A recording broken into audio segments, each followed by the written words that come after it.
ये 20 लक्षण निशानी बताते हैं कि उस व्यक्ति पर काला जादू या भूत प्रेतों का प्रभाव है। नमस्कार दोस्तों, आज हम आपको आत्मा, जिन, काला जादू के लगभग वो सारे लक्षण इस लेख के जरिए बताने जा रहे हैं जो लक्षण अक्सर करके आत्मा के होने पर या किसी पर काला जादू या फिर मसान के प्रभाव होने पर इस तरह के लक्षण सामने आते हैं। कई लोग भूत प्रेत, काला जादू को अंधविश्वास मानते हैं। ऐसा इसलिए है दोस्तों क्योंकि भूत प्रेत, काला जादू का जो एक्टिविटी है या कहे ज्यादातर क्रियाएं हैं वो गांवों तथा छोटे कस्बों में ज्यादातर होती है। यही कारण है कि शहरी परिवेश में रहने वाले लोग भूत प्रेत, काला जादू को अंधविश्वास मानते हैं। परंतु ऐसा बिल्कुल सत्य नहीं है। कहते हैं कि अगर भगवान है तो शैतान भी है। अक्सर आप लोगों ने महसूस किया होगा कि कहीं मंदिर, धार्मिक स्थानों में जाने से आप लोगों को पॉजिटिव एनर्जी का एहसास होता है। उसी तरह आपने महसूस किया होगा किसी स्थान में नेगेटिव एनर्जी का भी एहसास होता है। भूत प्रेत, काला जादू के होने न होने के लोगों के अपने अपने विचारधारा है, लेकिन आज हम आप लोगों को ऐसे संकेत, निशानियां बताने जा रहे हैं जिनसे आप काला जादू के प्रभाव तथा भूत प्रेत की मौजूदगी को पहचान सकते हैं। ये संकेत बताते हैं कि घर या आसपास में भूत प्रेत की मौजूदगी है। अगर किसी के आसपास या फिर मकान के भूत प्रेत, जिन, आत्मा की मौजूदगी है तो इस तरह के संकेत आपने आते हैं या कहें भूत प्रेत इस तरह की एक्टिविटी करते हैं। एक पहला संकेत यह है कि अचानक बिना किसी वजह से बार बार घर की बिजली अजीबोगरीब तरीके से हिलमिलाने लगती है, तो समझ जाइए आपके अलावा उस घर में कोई और अदृश्य शक्ति भी रहती है। दूसरा संकेत यह है कि अगर आपके घर की घड़ी कुछ दिनों से एक निश्चित समय में पहुंचकर रुक जाती है और ऐसा बार बार हो रहा हो तो समझ जाइए कि आपके घर में एक रूह की मौजूदगी है। तीसरा संकेत यह है कि जब कभी घर में बार बार किसी तरह की अजीबोगरीब आवाजें, जैसे कि किसी के मंद मंद बोलने की आवाजें आना या किसी चीज को खुरचने जैसी या फिर किसी के चलने और पायल की आवाज आए, तो सतर्क हो जाए, आपके घर में रूह की मौजूदगी है। चौथा संकेत यह है कि अगर घर में प्रतिदिन अजीब सी दुर्गंध, खुशबू अचानक से आती है और ऐसा बार बार हो रहा है, तो यह इस बात का संकेत हो सकता है कि आपके आसपास रूह की मौजूदगी है। इसके अलावा अगर मीठी सुगंध आए तो यह पॉजिटिव रूह की निशानी हो सकती है। पांचवां संकेत यह है कि यदि अचानक बिना किसी प्राकृतिक कारणों के कमरे या आसपास के तापमान में बदलाव होना भी किसी आत्मा के आपके पास मौजूद होने या आपके पास से गुजरने का संकेत होता है। छठवां संकेत यह है कि अगर घर में बार बार इलेक्ट्रॉनिक सामान बेवजह खराब हो जा रहा है या फिर घर की छोटी छोटी सामान बेवजह गिर रहे हैं, तो समझ जाइए कि आप लोगों को मौजूद अदृश्य शक्ति अपने वहां मौजूदगी को बता रही है। सातवां संकेत यह है कि अगर बेवजह घरों के दरवाजे अचानक झटके से बंद हो रहे हैं और ऐसा अक्सर रात के समय हो रहा है, तो समझ जाइए कि आपके घर में रूह की मौजूदगी है। जरूरी नहीं है कि ऐसा सिर्फ रात के समय हो, ये एक्टिविटी दिन में भी हो सकती है।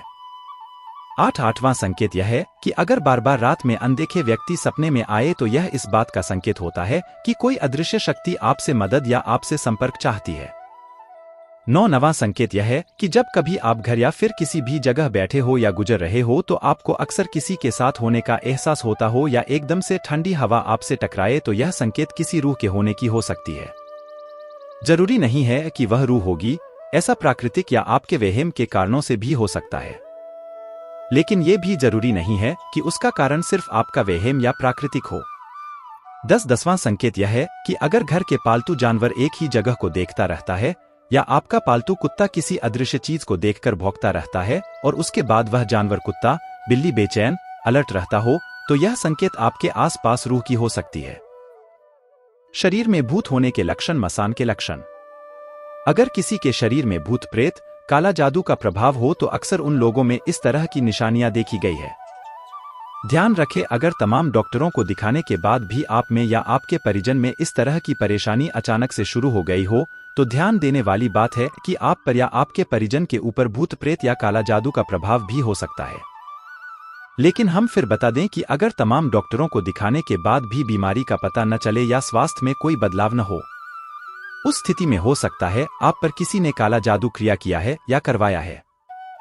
एक पहली निशानी यह है कि बुरी शक्तियों के प्रभाव में आने वाला व्यक्ति का अचानक से घर से बाहर जाने का मन नहीं होता है। चाहे कितना भी आवश्यक कार्य क्यों न हो, वह व्यक्ति घर से बाहर नहीं जाएगा। अगर घर से बाहर गया भी तो वह उस विशिष्ट स्थान, कार्य को करने नहीं जाएगा। वह व्यक्ति कहीं दूसरी जगह अकेले में पूरा समय बिता देगा। दूसरी निशानी यह है कि उस व्यक्ति का स्वभाव में बदलाव हो जाएगा। वह व्यक्ति के स्वभाव में क्रोध, ईर्ष्या, झगड़े की भाव समाहित हो जाएगा। वह व्यक्ति बेवजह ही घर परिवार समाज के लोगों से झगड़ता रहेगा। तीसरी निशानी है कि उस व्यक्ति के शारीरिक सेहत में अचानक बदलाव होने लगेगा। उस व्यक्ति में तेजी से खून की कमी होने लगेगी। चौथी निशानी यह है कि ऐसे व्यक्तियों के बाल एकदम से धीरे धीरे झड़ने लगते हैं। पांचवी निशानी यह है कि ऐसे व्यक्तियों के शरीर से दुर्गंध आने लगती है। चाहे वह व्यक्ति अपने आप को कितना भी साफ रखें, उस रूह के कारण उसके शरीर से दुर्गंध आती रहेगी। छठी निशानी यह है कि उस व्यक्ति के चेहरे की रौनक अचानक से चली जाएगी। उसके आंखों के नीचे काले धब्बा गड्ढे हो जाएगा। उसका चेहरा ऐसा दिखने लगता है मानो वह व्यक्ति काफी समय से बीमार रहा है। सातवीं निशानी यह देखी जाती ऐसे लोगों में जिन पर क्रिया किया गया होता है कि उन्हें अक्सर किसी भी समय अचानक चक्कर आने लगता है। आठवीं निशानी यह है कि उस व्यक्ति के हाथ पैरों में कंपन बेचैनी होनी शुरू हो जाती है। इसके अलावा यह भी देखा गया है कि ऐसे व्यक्ति अपने सिर को अक्सर दीवार जैसी चीजों के धीरे धीरे टकराते रहते हैं।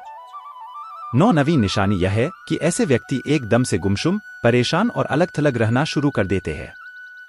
अक्सर ऐसे लोग ऐसे स्थान में ज्यादा समय बिताने लगते हैं जहां पर नेगेटिव शक्तियों का एहसास होता है।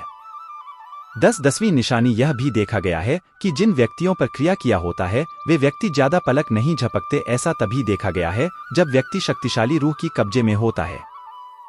इसके अलावा ये निशानियां उन लोगों में भी देखा गया है जो नेगेटिव शक्तियों के मालिक होते हैं।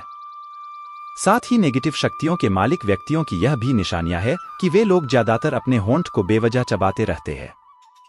मित्रों, आज हम आप सभी को हमारे हिंदू धर्म के ऐसे पात्र के बारे में विस्तार से जानकारी देंगे जिनको ज्यादातर सभी रामायण के पात्र के रूप में जानते हैं। परंतु दोस्तों, ये पात्र रामायण ही नहीं बल्कि हमारे धर्म ग्रंथों के अनुसार इस पात्र का अनेकों बार उल्लेख हुआ है। तो चलिए दोस्तों, जानते हैं कौन था कालनेमी और क्या थी कालनेमी के बार बार दुष्ट योनि में जन्म लेने का रहस्य। कालनेमी राक्षस कौन था?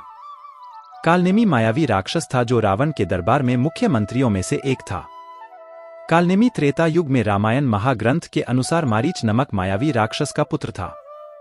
मारीच को अगस्त मुनि से श्राप मिला था कि वह भयानक दुष्ट राक्षस में रूपांतरण हो जाए। तत्पश्चात मारीच मायावी राक्षस को सीता माता के हरण में रावण की सहायता करने पर प्रभु श्रीराम के द्वारा मृत्यु प्राप्त हुई। कालनेमी राक्षस की संपूर्ण कहानी। कालनेमी राक्षस कौन था? हमारे हिंदू पौराणिक ग्रंथों में कालनेमी राक्षस के संपूर्ण जीवन का विस्तार से चित्रण इस प्रकार किया गया है कि कालनेमी अपने शुरुआती जन्म में ऋषि मरीचि के पुत्र थे, जिनको अपने कुकर्मों के कारण राक्षस एवं दुष्ट जीवात्मा के योनि में बार बार मृत्यु लोक में जन्म लेते हुए प्रत्येक बार भगवान श्री हरि विष्णु के अवतारों के द्वारा मृत्यु प्राप्त हुई। सतयुग के कालनेमी का जन्म तथा मृत्यु देवताओं द्वारा मृत्यु। हमारे पौराणिक ग्रंथों के अनुसार कालनेमी राक्षस सर्वप्रथम समुद्र मंथन के पश्चात एक क्रूर राक्षस के रूप में प्रकट हुआ था, जिसने अपने शक्ति से इंद्रलोक को अपने अधीन कर लिया था। तत्पश्चात इंद्रदेव तथा अन्य देवताओं के प्रार्थना करने पर भगवान विष्णु ने उस महाशक्तिशाली राक्षस का अंत किया था। इसके बाद फिर कालनेमी ने हिरण्याक्ष के यहाँ जन्म लिया और अपने भाई अंधकासुर के आज्ञानुसार भगवान विष्णु के विरुद्ध युद्ध करते हुए मारा गया था। त्रेतायुग में पुनः कालनेमी ने मारीच के पुत्र कालनेमी के रूप में जन्म लिया।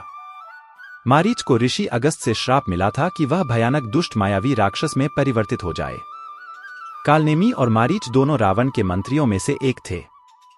तत्पश्चात रावण के आज्ञानुसार कार्य करते हुए पिता मारीच रावण की माता सीता हरण में सहायता करते हुए प्रभु श्री राम के हाथों मृत्यु प्राप्त हुई तथा कालनेमी भी रावण के आज्ञानुसार श्री हनुमान का रास्ता रोकने का प्रयास करने पर हनुमान जी के हाथों मारा गया। तो आज के लिए इतना ही, फिर मिलेंगे नेक्स्ट वीडियो में।